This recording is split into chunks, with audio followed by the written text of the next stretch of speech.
Hello, welcome back to Mac Music Review, another sweaty episode of Mac Music Review. I'm boiling. Today we're going to be continuing what I did on my last video, and we're going to talk about more great albums. And if you haven't noticed, the camera's more backed up because some people have suggested that I back up the camera. So now I'm kind of farther away. Before we hop into the actual thing, before we hop into the actual great albums, I actually have some honorable mentions that I want to talk about because we're doing B and C albums with the artists with the B in their name, artists with the C in their name, starts with B or C, and there really aren't nearly as many great albums. So we're going to be talking about some honorable mentions, kind of to fill up space, to take up time. The first album I would like to shout out is Morning Phase by Beck. Beck is a alternative, a Grammy award-winning alternative singer, songwriter, artist. Very diverse, very always changing, always doing new things. And Morning Phase was a very interesting album for Beck because it's really, really mellow. That's the best word to describe it. It's very mellow and airy and dreamy. And it's very different from what he's done before. It wasn't like hard rocking. It wasn't super fun. It was more serious. And it was a little bit boring. That being said, vocally and musically, it is very impressive, and lyrically, it is poetic and nice, but it's kind of a boring record. All the songs kind of bleed together. Still, it is a really cool album. It is a very well-made album, and it is still worth checking out. I would also like to shout out the album Identity by Colton Dixon. Identity is the most recent Colton Dixon album, at least I think, unless he's done anything in 2019. And it was a big shift for Colton Dixon. He went from doing like rock and like Christian rock and alternative and generic Christian contemporary music to like more Christian contemporary music, but experimenting with some elements of other stuff. And then with this album, he was just an electro pop album, just a very modern, a very, very clean, modern, smooth, really nice, well-produced album that really is just a lot of fun and really enjoyable. Unfortunately, it's not super well written. Vocally, it's pretty good, but some of it is just kind of generic musically, and some of like the whole thing is very generic lyrically. So for that, it's not a great album. Still very good and worth checking out. Next up is Coldplay's A Head Full of Dreams.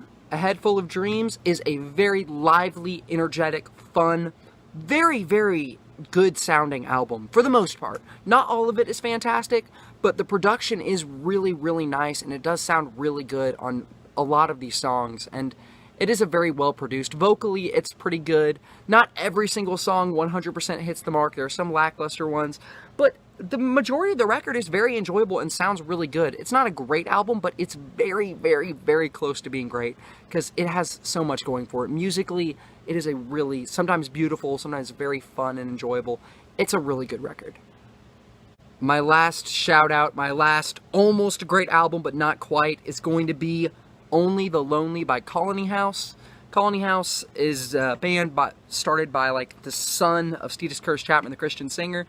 And this is a fairly generic but insanely fun, super, super, super enjoyable pop rock, alternative rock album. It's pop rock, and it's pretty bland sometimes, and lyrically sometimes it's kind of meh.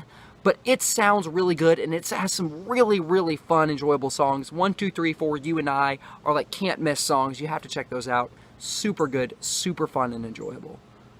Now, let's get on to the really good stuff. First up, we have the deluxe version of Bastille's Bad Blood. This album is called All This Bad Blood. Not every single person is familiar with this, but I have to say, this is literally one of my favorite albums of all time. Musically, it's very, very good. Some of it is kind of simple, but so much of it works so well. And what really, really makes this album great is the beautiful, poetic storytelling lyrics. A lot of the lyrics can be interpreted in different ways. Some of them are kind of specific. And vocally, it's just very, very good. Dan Smith does a fantastic job on this record, especially the second half of this record, the stuff that's not on the original album Bad Blood, that's not on Bastille's debut. I highly, highly, highly cannot recommend this enough to any Bastille fan or any fan of alternative rock or anybody, because these are some truly amazing songs. Next up, we are talking about the instrumental version of the album Instruments of Mercy by Beautiful Eulogy. And the album cover was the original Instruments of Mercy. But I'm talking about the instrumental version. And it's it's really good, and it has like the same album cover. Musically, it's just fantastic. It's super original, super organic, crazy, interesting, original, organic music. I just said the same thing, because I don't really know what else to say about it. There's no lyrics. There are some vocal effects. The vocal effects work very, very well. Instrumentals of Mercy, I should say, is a very, very, very good instrumental album. Just sounds truly amazing. Yep, this is the only artist. Beautiful Eulogy is the only artist on this list to make the list twice. The only artist on this video to show up in the great albums twice. And they totally deserve it with the worthy instrumentals. Not quite as good as Instrumentals of Mercy, but these are once more very, very high quality, very original, very organic, extremely well produced, really cool sounding songs. Really not to be missed if you love great music, because it is great music. Next up is an album, is a really, really great, this is a really, really great pop rock album, Gone Now by Bleachers. I actually have it right here. It's a great album. You should totally check it out. It's got some fantastic songs on there. Just really, this is like, for me, this is the example of how to make a good pop rock album, because it's so enjoyable. The vocals are fantastic. Jack Antonoff just really gives it his all, just so much heart and passion into the vocals.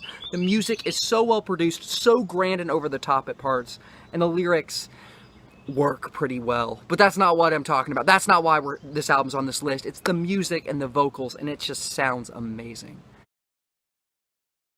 This is Capital Kings.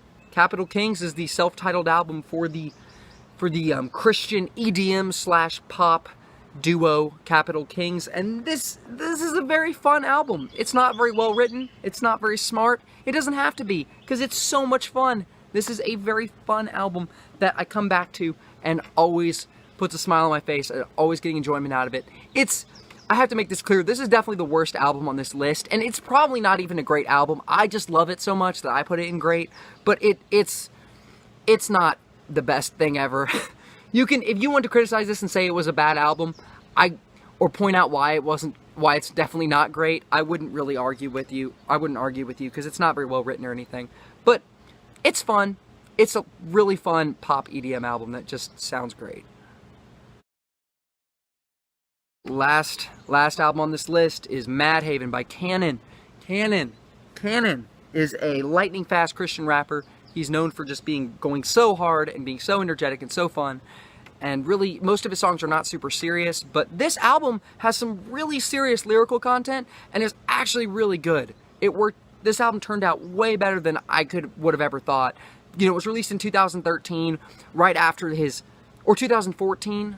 It was 2013, right after his terrible 2012 project, Loose Cannon Volume 1, which was not good at all. But this thing turned out to be great.